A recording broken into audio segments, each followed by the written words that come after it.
Hello बच्चों, let's see this question. The question states that in which of the following compound lone pair of nitrogen is not involved in resonance, right?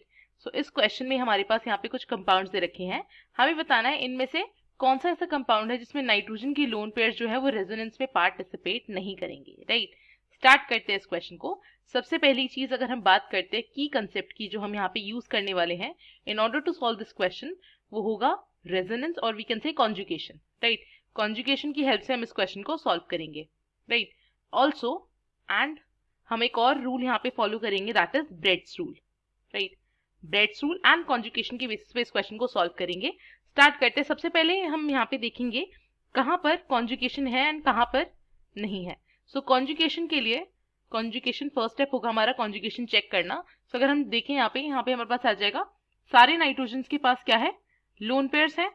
अब हमें बस ये देखना है कौन सा जो नाइट्रोजन का लोन पेयर है वो पार्टिसिपेट करेगा कॉन्जुगेशन में, कौन सा नहीं. सो अगर आप इधर देखें double bond, single bond, lone pair, so ये तो कॉन्जुगेशन में है. Again double bond, single bond, lone pair again conjugation में है. Double bond, single bond, then आपका lone pair again conjugation, double bond, single bond and आपकी lone pair still conjugation. तो चारों कॉन्जुगेशन में है. बट अगर हमें यहाँ पे देखना है कौन सा लोन पेयर जो है वो पार्टिसिपेट नहीं करेगा, रेजोनेंस में पार्ट नहीं लेगा. सो अगर हम इसमें देखते हैं सो यहाँ पर ये इधर शिफ्ट होगा और ये इधर आ जाएगा, राइट? सो यहाँ पर अगर हम इसे ड्रॉ करें, अगर हम रेजोनेटिंग स्ट्रक्चर यहाँ पर ड्रॉ करते हैं सो नाइट्रोजन के ऊपर पॉजिटिव चार्ज आ जाएगा एंड आपका डबल बॉन्ड इधर आ गया, राइट? एंड ये हमारे पास इधर आ जाएगा यहाँ से नेगेटिव साइन, राइट? एंड इधर हमारे पास अगेन एक और रिंग जुड़ जाएगी, राइट? सो यहाँ पर अगर हम आगे देखते हैं ये तो आपका जो है एग्जिस्ट कर जाएगा रेजोनेंस में. अगर हम इसके अंदर बात करते हैं तो ये इधर आ जाएगा एंड ये इधर आ जाएगा आपका. सो अगर हम इसका रेजोनेटिंग स्ट्रक्चर फॉर्म करें सो हमारे पास अगेन नाइट्रोजन है, देन यहाँ पे हमारे पास मिथाइल जुड़ा हुआ है. सो यहाँ पर हमारे पास डबल बॉन्ड आ जाएगा, नाइट्रोजन पे पॉजिटिव चार्ज एंड यहाँ पर ऑक्सीजन के ऊपर नेगेटिव चार्ज, राइट?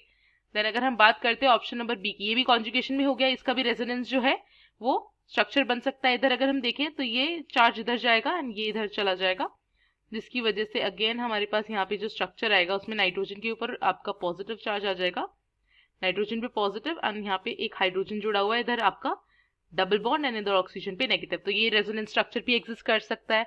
अगर हम बात करते हैं ऑप्शन नंबर ए की, तो यहाँ पे अगेन सेम चीज होगी, राइट? एंड अगर आप इसका रेजोनेटिंग स्ट्रक्चर फॉर्म करते हो सो नाइट्रोजन के ऊपर यहाँ पे पॉजिटिव चार्ज आएगा एंड ये हमारे पास ब्रिज हेड है यहाँ पे एंड यहाँ पे ऑक्सीजन पे नेगेटिव. अब ये जो रेजोनेंस स्ट्रक्चर यहाँ पे ए वाला फॉर्म हुआ है, यहाँ पे हम बेसिकली यूज करेंगे ब्रेड्स रूल.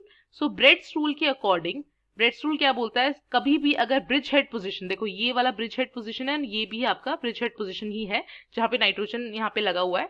सो इसके अकॉर्डिंग कभी भी ब्रिज हेड जो पोजीशन है, ब्रिज हेड पोजीशन जो है वहां पे जो भी आपका कंपाउंड लगा हुआ है वो sp2 हाइब्रिडाइज नहीं होना चाहिए. अगर वो होता है तो वो बहुत ज्यादा हाईली अनस्टेबल स्पीशी होती है, राइट? एंड वो एग्जिस्ट नहीं कर पाती इस वजह से. अगर आप इसमें देखें तो ये नाइट्रोजन जो है वो sp2 हाइब्रिडाइज हो गया है, नाइट्रोजन पे पॉजिटिव चार्ज आ गया है. सो ये वाला जो स्पीशी यहाँ पे फॉर्म हुआ है ये इतना ज्यादा अनस्टेबल होगा कि एग्जिस्ट ही नहीं कर पाएगा. सो ये वाला रेजोनेटिंग स्ट्रक्चर यहाँ पर फॉर्म नहीं होगा. सो हम बोल सकते हैं ऑप्शन नंबर ए के अंदर जो नाइट्रोजन के लोन पेयर है वो रेजोनेंस में पार्टिसिपेट नहीं करेंगे, अदरवाइज हमें क्या मिलेगा, एक अनस्टेबल स्ट्रक्चर मिलेगा. सो इससे हम क्या कंक्लूड कर सकते हैं, देयरफॉर ऑप्शन नंबर ए हमारा करेक्ट ऑप्शन है, राइट? एंड यही हमें फाइंड आउट करना था. I hope you understood. Thank you and all the very best.